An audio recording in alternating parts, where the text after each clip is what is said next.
네 번째, 하나님의 사랑이 왜 크고 놀랍다고 이야기하느냐?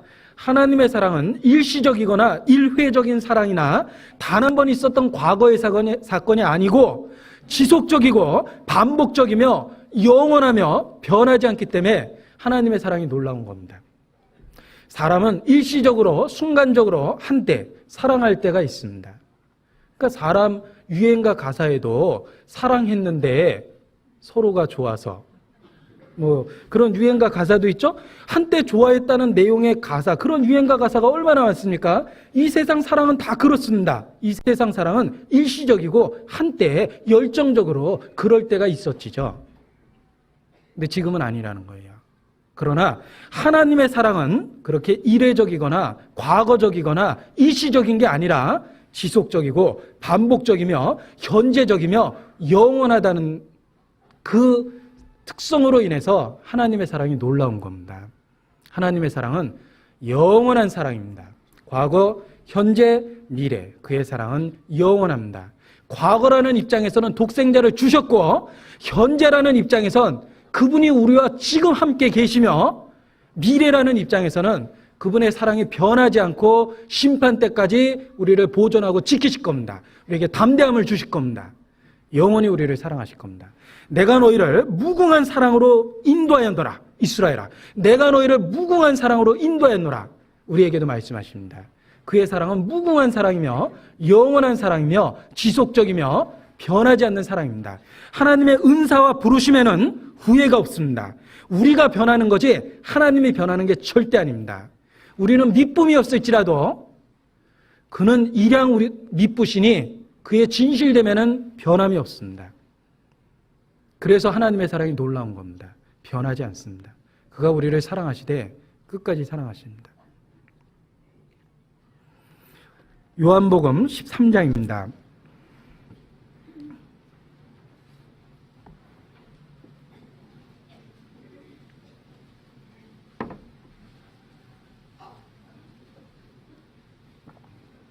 요한복음 13장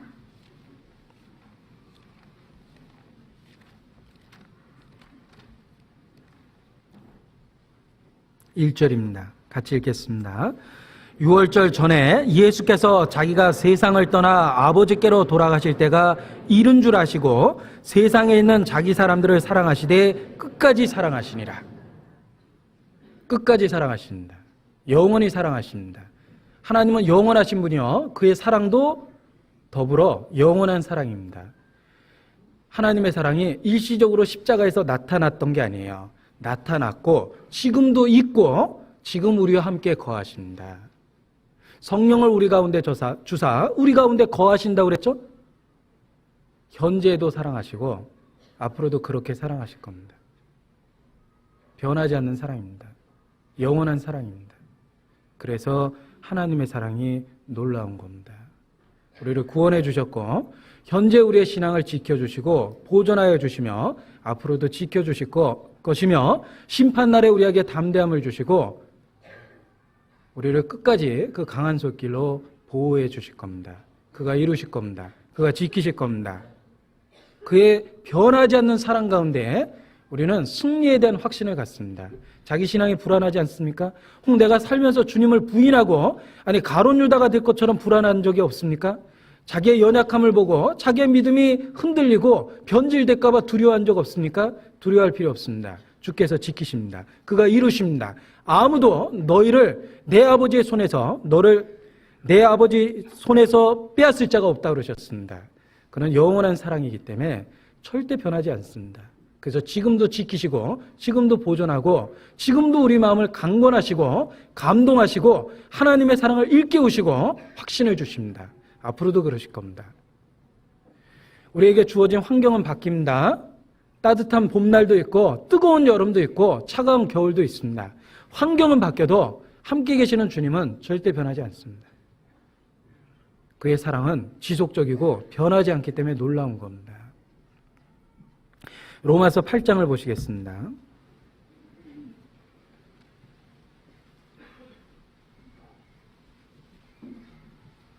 로마서 8장.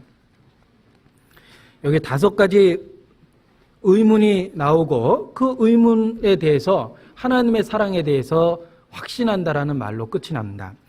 로마서 8장 31절입니다. 그런즉 이 일에 대하여 우리가 무슨 말하리요? 이제 5가지 의문이 나옵니다. 첫째, 만일 하나님이 우리를 위하시면 누가 우리를 대적하리요? 첫 번째죠. 둘째, 자기 아들을 아끼지 아니하시고 우리 모든 사람을 위하여 내어주시니가 어찌 그 아들과 함께 모든 것을 우리에게 은사로 주시지 아니하시겠느뇨? 세 번째, 누가 능히 하나님의 택하신 자를 송사하리요? 네 번째, 의롭다 하신 이는 하나님이시니 누가 정죄하리요? 35절, 누가 우리를 그리스도의 사랑에서 끊으리요? 5번이나 질문식으로 의문식으로 반문하고 있습니다. 우리 양심의 스스로 한번 생각해 보십시오. 누가 우리를 그리스도의 사랑에서 끊을 수 있겠습니까? 아들을 아끼지 않고 내어주신 그 놀라운 하나님의 사랑에서, 그 변하지 않는 사랑에서 무엇이, 누가 우리를 그 사랑으로부터 끊어낼 수 있겠습니까? 환난이나 곤고나 핍박이나 기근이나 적신이나 위험이나 칼이라 아무것도 그 사랑 안에서 우리를 끊어낼 수 없습니다. 그래서 바울은 38절에 내가 확신하노니 사망이나 생명이나 천사들이나 권세자들이나 현재자들이나 장래일이나 능력이나 높음이나 기쁨이나 다른 아무 피조물이라도 동원할 수 있는 모든 걸 다 예를 들었습니다. 우리를 우리 주 그리스도 예수 안에 있는 하나님의 사랑에서 끊을 수 없으리라.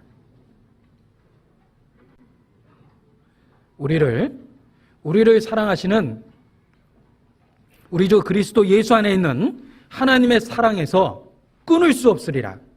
내가 확신하노니. 우리 자신도 그렇게 확신 가운데 거할 수 있습니다. 변하지 않는 그의 사랑 앞에서 우리는 내가 확신하노니 누가 우리를 그리스도의 사랑에서 끊을 수 있겠느냐. 그렇게 자신 있게 내 양심에 대해서, 세상에 대해서, 사탄에 대해서 외칠 수 있습니다. 누가 우리를 그리스도의 사랑에서 끊을 수 있겠느냐. 자, 그 놀라운 하나님의 사랑을 우리가 받게 되었을 때 우리 삶 속에 변화가 생기기 시작합니다. 하나님의 사랑을 받으면 우리 삶에 비로소 변화가 생깁니다. 자기의 생각이 변하지 않고 가치관이 변하지 않고 자기 속에 아무런 변화가 없습니까? 먼저 하나님의 사랑에 대해서 더 깊이 생각하고 자기의 죄에 대해서 깨닫고 십자가에 나타난 하나님의 사랑에 대해서 다시 한번 생각하고 배워야 됩니다. 하나님의 사랑을 깨달으면 우리 마음에 자연스럽게 변화가 생깁니다. 어떤 변화냐면 하나님을 사랑하게 됩니다. 또한 함께 구원 얻은 성도들을 사랑하게 됩니다. 그러한 변화가 우리 가운데 생깁니다. 요한일서 4장 다시 보겠습니다.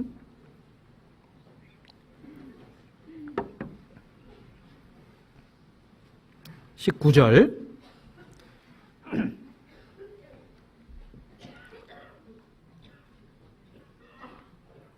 요한일서 4장 19절 우리가 사랑함은 그가 먼저 우리를 사랑하셨습니다.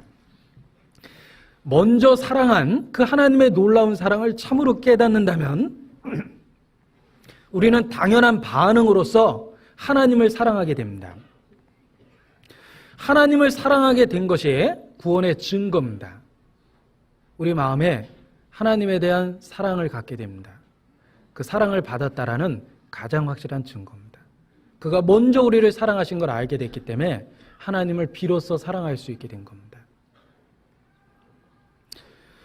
베드로전서 1장에 보면 너희가 예수를 보지 못하였으나 사랑하는도다. 이제도 보지 못하나 믿고 말할 수 없는 영광스러운 즐거움으로 기뻐하니 믿음의 결국 곧 영혼의 구원을 받음이라 그랬습니다. 우리가 영혼의 구원을 받았다는 증거가 무엇입니까? 보지 못한 예수님을 사랑합니다. 보지 못한 하나님을 사랑합니다. 하나님을 사랑하게 된 것이 우리가 구원받았다는 가장 확실한 증거입니다. 많이 사함받은 자가 많이 사랑하느니라 그랬습니다. 하나님에 대한 사랑이 없다면 사함받은 경험이 없다는 거죠. 많이 사함받은 자가 많이 사랑합니다. 자연스러운 거고 당연한 겁니다. 우리가 하나님을 사랑하게 되고 예수 그리스도에 대한 사랑을 갖게 됐다는 것 자체가 구원받은 증거입니다. 예수. 그 이름이 우리를 감격시키지 않습니까? 예수라는 이름 자체가 우리를 뜨겁게 하지 않습니까? 구원받은 가장 확실한 증거입니다. 아무리 사랑하는 아내도 뭐 아내 이름 부른다고 마음이 뜨거워지거나 나를 희생으로 키운 부모님의 이름 불렀다고 해서 뭐 마음이 뜨거워지진 않습니다. 그런데 놀라운 건 예수, 그분의 이름은 우리 마음을 뜨겁게 하고 우리를 감동으로 몰아갑니다.